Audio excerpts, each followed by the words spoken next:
allowed to say. Thanks very much everyone for coming. My name is Barry Ward. I'm a Trinidad Councillor in Dún Laoghaire Council. I am also, as you may have seen from the posters, a general election candidate.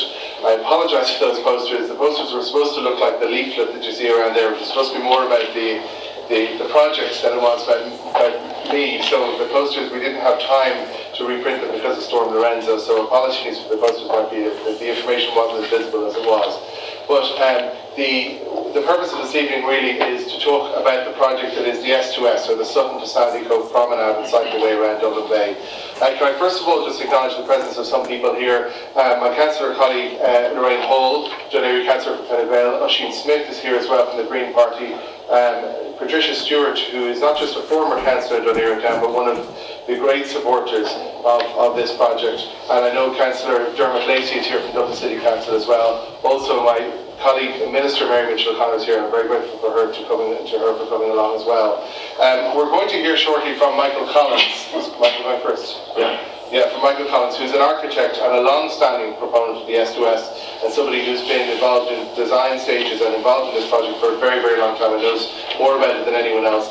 And Clara Clark is here as well, has a great insight into the cycling infrastructure and the need for cycling infrastructure, and she is the founder of Cycling Without Age in Ireland, which is a fantastic project that uses I'm going to get the word wrong, trishaw. It is essentially a bicycle with two very comfortable seats in front of the cyclist, and the project goes around particularly to people who wouldn't have an opportunity to cycle otherwise, people maybe in nursing homes or in other places like that, and the people who are involved, the volunteers who are involved, take them out cycling, so people who might not otherwise get a chance to go cycling get to enjoy the experience, notwithstanding what age or other difficulties, not other difficulties, they might have. So we're going to hear from Clara as well. What I'm going to do is just talk a little bit about what the project is, what it means, what the aspects of it are, what we've been doing as a council. So, as some of you will know, the Sutton to Sandy Cove Promenade and Cycleway is a proposal for a coastal cycleway all the way around Dublin Bay from Sutton to Sandy Cove. In fact, the project is largely complete on the north side. Anybody who knows Clontarf, for example, will know the level of work that's been done on that side. It is slightly easier for them because they're not faced with the proximity to the special area conservation aspect of Dublin Bay. So a number of years ago, the Minister for the Environment made Dublin Bay, and we don't have a problem with this, made it into a special area conservation or a special protection area. And the difficulty that creates for the S2S is, as you come down from Merrion Gates towards Dún Laoghaire, you're right at the edge of that very particular area of protection. And that is, of course, to protect the unique wildlife and the biodiversity that is there. There is also the UNESCO Biosphere, which is Dublin Bay as well. All of that is very positive from the point of view of preserving the wildlife and the biodiversity we have there, but it also creates a knock-on approach, a knock-on difficulty when we come to how we're going to build the S2S, because building the S2S in the proximity of a zone like that is very, very difficult from the point of view of habitats and other planning aspects to it. We have cycling availability, for example, along Newtown Smith, right up into Dún Laoghaire. There are roads along through the harbour that are not really much traversed by cars to the same extent as maybe Queen's Road, Crofton Road and Old Dún Laoghaire might be. But the plan is essentially that you're creating a segregated, safe, separate space for cyclists and pedestrians where they can enjoy being part of the coast rather than walking next to heavy traffic or buses or heavy goods vehicles that might travel along those routes as well. To a large extent, again, many of you will know this, Booterstown, Blackrock, were going back to the 18th century. They were very much coastal communities with fishing communities, etc. With the construction of the Dublin to Kingstown Railway, a lot of that was cut off and moved back from the sea. So Booterstown Marsh, for example, was created by the lagoon that cut off that section of the land from the rest of the sea where the railway was built all the way out here to Dún Laoghaire. But as a result, all of those previous coastal communities were largely cut off from the sea, and it's much more difficult now if you're living in Booterstown, Blackrock, or really anywhere up to Dún Laoghaire or Seapoint to get to the sea, because the access points are very unattractive concrete bridges along the way through Blackrock Park, the Blackrock Village, the Drone Terrace, etc. So the plan is also, as part of this, to connect a lot of those places in as you go through the route to the sea and to allow those coastal communities to become reacquainted with the sea, and most importantly give them something to go to on the other side of the railway, a track. And I suppose, well, Michael will have images of what the design proposals are. The reality is I often think of Sandymount Strand and the separate space you have for cyclists and pedestrians there without the grass that will be created for people. Now, I don't think I need to explain to you what the potential benefits of this proposal are. I think that this will be an enormous facility and an amenity for the area. It's obviously a commuter route, for example, for anybody in this part of the county, right the way down nearly as far as Dalkey. It's a direct cycle route in for them into town. It would be a health amenity, obviously. It would be a tourist attraction. It would be a very attractive way to get tourists who come to Dublin City, to get them out from Dublin City, right out to Dún Laoghaire, to Blackrock, Booterstown, and all the way out to Sandycove, to the communities in this part of Dublin County. It has a myriad of benefits. But as I said, it also has a number of problems, and those problems come from planning. There are other problems. For example, quite apart from the construction bit, and Michael I think is probably going to talk about some of the prospective solutions to those problems, there are land ownership problems. There are a number of points along the route that will have to be resolved in conjunction with the landowners there.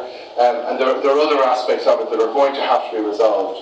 But in 2015 I set up, through the council, a joint committee between Dún Laoghaire Down County Council and Dublin City Council, because Dublin City has made progress, and the difficulty arises really from the end of Sandymount Strand right the way through to Blackrock Dart Station. So all that stretch along Booterstown, the sand bit outside the Dart Line and the seaside of the Dart Line, that's problematic because if you build a cycleway there, you are encroaching on the habitats of birds. There are eel grasses, for example, at Marion Gates, which are eaten by geese, and there are other problems that are created. So we have to find a way to get over them. We think we have some solutions, but we set up a committee with Dublin City Council so that councillors and both local authorities would talk to each other about what those solutions were. And happily, we actually made some progress on the project. Because when I became a councillor in 2009, it was very much, no, this can't be done, was the refrain from officials in the council. And I know there are some officials here as well, I'm very grateful to them for being here. But they're the supportive ones. And there were people in the council who I think were less supportive of it. But we do, I think, have a chief executive at the moment who is very much for this programme. And it's something that has almost unanimous support amongst the councillors as well since I became a councillor. But the progress that we made was we got the National Transportation Authority on board, and they have agreed that the section of the S2S between Seapoint, essentially, and Blackrock is viable. Now, it's not a done deal by any stretch, but they have told us it can be done, and they're willing to fund that.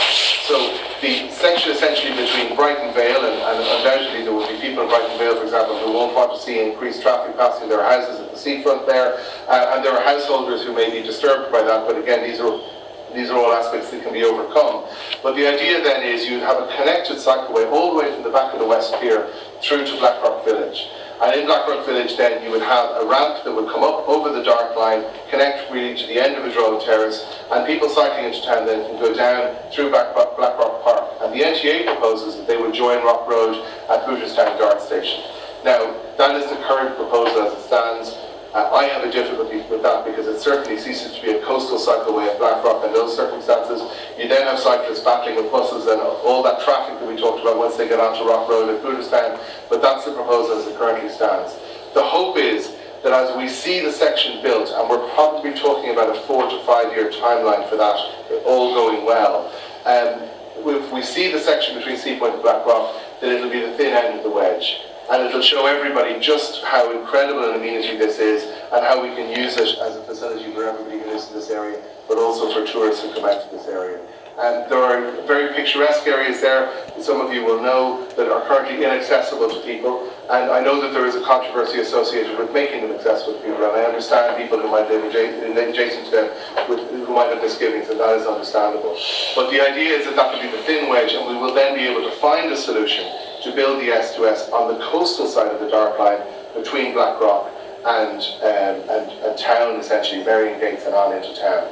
The other sticking point is, if any of you is a cyclist and you know the section between Blackrock Village and Blackrock Park, there is an insanely narrow laneway that goes down the side of the Dart platform between Bath Place, where the entrance to the Dart station is, and the park. Part of the NTA proposal is that that would also be widened.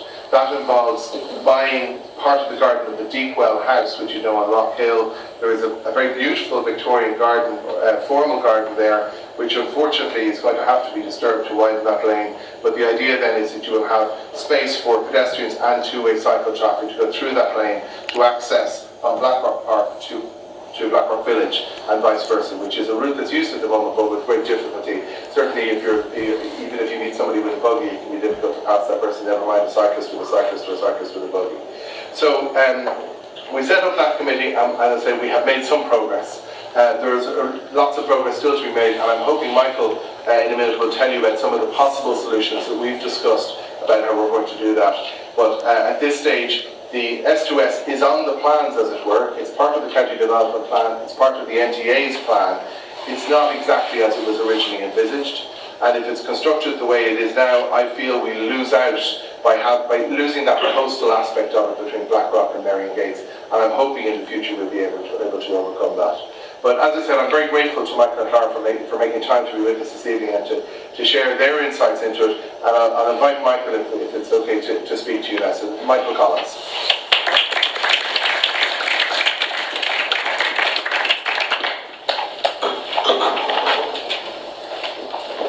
Clara, will you hit the slides for me when I tell you? Yes. Sure. Thanks very much, Barry. I'm at a disadvantage to see what's on the screen. This project started for us just 20 years ago.